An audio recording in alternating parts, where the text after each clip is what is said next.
Oh, goodness, it is time to rejoin The Last Dance with a Cowboy. Author, national best-selling author, Sara Richardson, a Silverado Lake novel. And we left off here on chapter 9. So here is where we will pick up. August suppressed the thought with a moan against Leila's sensual mouth. It was only a kiss. One kiss. He usually wasn't a selfish man, but he wanted this moment with her. One moment when he could touch her the way he used to, the way he craved touching her since he walked back into her life. One more minute. That was all he would take. He slowed the kiss so he could savor her, so he could remember how she felt against him. Curves and softness and strength, before they came to their senses and pulled away again. Leila tasted sweet, like the ice cream they had earlier. August breathed her in, every sense triggered into a heightened awareness. The rush inside him intensified, unleashing things he hadn't felt since the last time he kissed her, before his heart had gone dark. Passing, that was what had been missing from his life. One touch of her lips to his was all it had taken to bring desires he desired roaring back to his life. But kissing Leila was a door he shouldn't have opened, because he refused to go where this would lead them.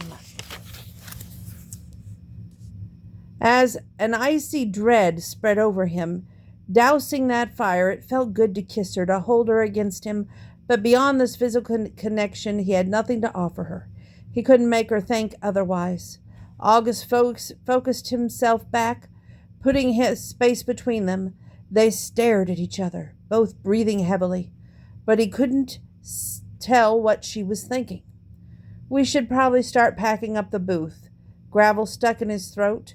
They should go back to the park before he kissed her again and lost the will to stop. Leila blinked at him. Yes. She awkwardly dodged around him and started away without another word or look back. August gave her space, clumsily following her at a distance, all the way back to the winery's booth. There you are, Nana greeted them with a beaming smile. August, I wanted to introduce you to some of my dearest friends. She gestured to a cluster of women standing near the table. This is Jenny and Bess and Veronica and Glenda and Tasha. She pointed out each of the women, and he dutifully shook their hands. Nice to meet you all.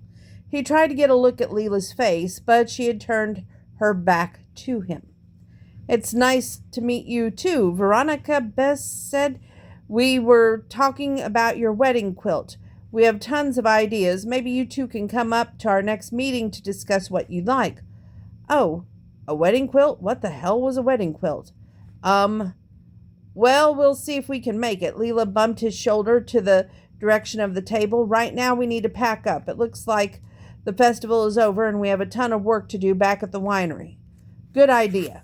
August smiled at Nana's friends and moved to the other side of the table, gathering up various brochures and swag scattered around and packing it in boxes. He and Leila moved quickly and efficiently, steering clear of each other, breaking down the folding table and then the tent in record time. Is everything okay? Nana asked after the second trip back to the truck. You two were awfully quiet during that cleanup. Everything's fine, Leila assured her grandmother, shifting the box in her hands. There's just a lot going on. Things are a little overwhelming.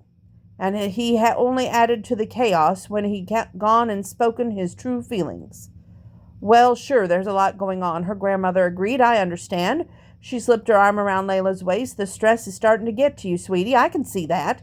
You two need to have a little more fun. After a few more steps, Nana gasped. I have the best idea. Why don't you two take the day off together tomorrow? You've been working nonstop ever since you moved home, sweetie. While Leila started throwing out excuses for why they couldn't take tomorrow off together, August loaded the tent table and boxes into the back of his truck, purposely not looking at either of them. He needed to spend less time with Leila, not more, but they were supposed to be engaged.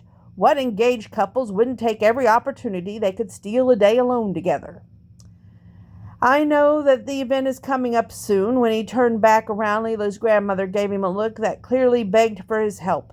But you can work a few hours in the morning and at least take the afternoon off. Maybe you could go for a trail ride or something. You two used to love doing that. Nana sure was persistent. He'd give her that. We simply can't take the time. Leela hurried around to the passenger door and quickly escaped into the truck before Nana could argue. That left him standing there, and he'd never been able to tell that woman no to anything. She always treated him like a member of their family. How was he supposed to argue with her now? August helped the woman climb into the back seat while Leela settled herself in the front. You need to sweep her off her feet on a date tomorrow afternoon, Augie, Nana whispered before he shut her door. She's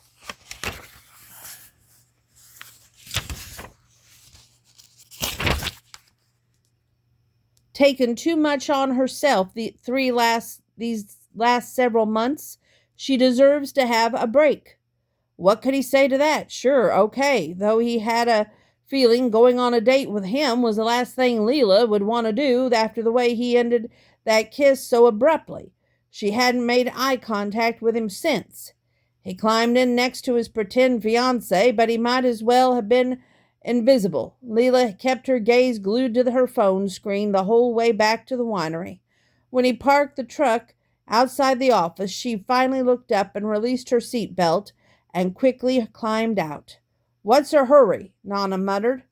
Not sure. August got the truck and helped out of the back seat when they met Leela at the tailgate. After we unload, I need to meet her with our chef about the event, she said briskly. We have to put in an order for the food right away. August simply nodded at her. She wanted to run from him, and he couldn't blame her. He shouldn't have left her well enough alone and kept his mouth shut earlier. Then she never would have kissed him. He never would have kissed her back, and he wouldn't have had to stop before things got out of control. It's fine, he told her. You go ahead and meet with the chef, and I can unload everything myself. He lowered the tailgate and slid out of the canopy. Great. Leela had already started across the parking lot to the restaurant. You can put everything in the office closet. Yet again, August watched her walk away, and yet again he resisted going after her, pulling her into his arms the way he had earlier. I can't figure out what has gotten into her. Nana raised a single eyebrow and stared at him with a knowing look. Does it have anything to do with that Blake fella?